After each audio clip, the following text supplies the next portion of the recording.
Hey, everybody, welcome to day 9 of our 10 days of prayer and faith. I hope everyone's week is going well. In today's Devo, we're going to be focusing on remembering our leaders.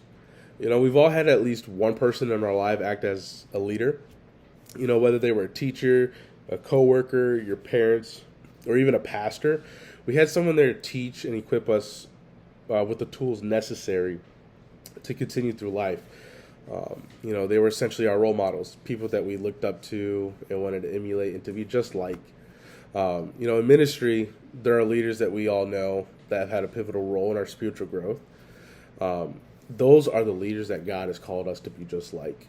In Hebrews chapter 13, he says to consider the outcome of their way of life and to imitate their faith. For me, I've had a number of leaders come in and out of my life. Not all of them were investing into my spiritual growth. Some were academic leaders, work ethic leaders, but they were all leaders whom I have looked up to and wanted to imitate what they were doing because I was able to see the fruits from the seeds that their leaders have planted in their lives. I once had a leader who, to this day I'm grateful for because he helped lead me in my spiritual growth. Without him, I don't think I would be here today. He challenged me, within the church and also outside of the church. He made sure that I was, reading my devotional day to day, but also outside of the church, making sure I was being a good man. For a while, this kind of aggressive leadership wasn't one that I wanted. It kind of scared me a little bit. But I knew that it was the type of leadership that God wanted me to have. He knew that's what I needed.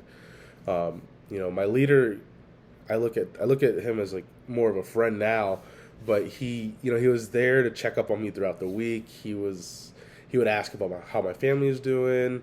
It became more of a friendship than a teacher and student relationship. There can't be good leadership without discipleship. And I think that's one thing I loved about that relationship between him and I. Because I look back at those that have played a major role in my life, and I just sit and honor them for being the great leader that they have been, because they took the time to invest in me, but also, those that invested into my spiritual growth, they honored what God was telling them to do. Because one day our leaders, will be gone. It's a very sad thing, but the legacy that they leave behind will be the one that will continue to push me and to push you, to inspire those to be faithful, to be diligent, to even struggle. Struggle as just as much as we did. We should. But one thing I think we should really do is constantly pray for our leaders. Because being a leader can be a tough thing. It could be a little intimidating too when you are first becoming a leader. But being a leader doesn't mean that you'll never be able to be led again. It doesn't mean that you know everything. There's a constant pressure of being a leader while also being a student.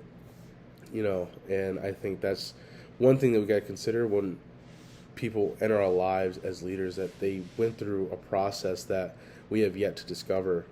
And once we discover that, it's so fulfilling and honoring when we remember that.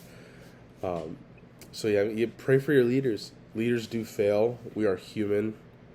But it's with God's grace that we can overcome failure to create future generations of successful leaders. I hope this helps. I can't wait to see you guys on Sunday, and we love you. God bless.